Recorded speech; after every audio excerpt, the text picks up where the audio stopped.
Okay, so this is what we get once I wiped off all of that latex paint that was over the top. And it looks to me like there's some fiberglass work in here, and you can get down to the wood, but then there's also fiberglass kind of around the rim, the front edge.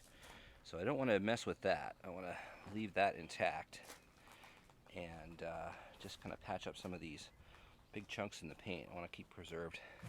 Might have got a little aggressive pulling up the fiberglass here, but I got a fiberglass repair kit, so you can see more there.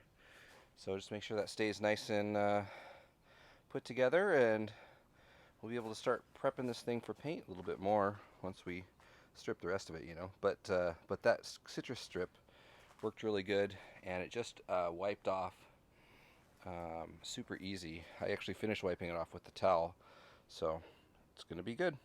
All right, thanks.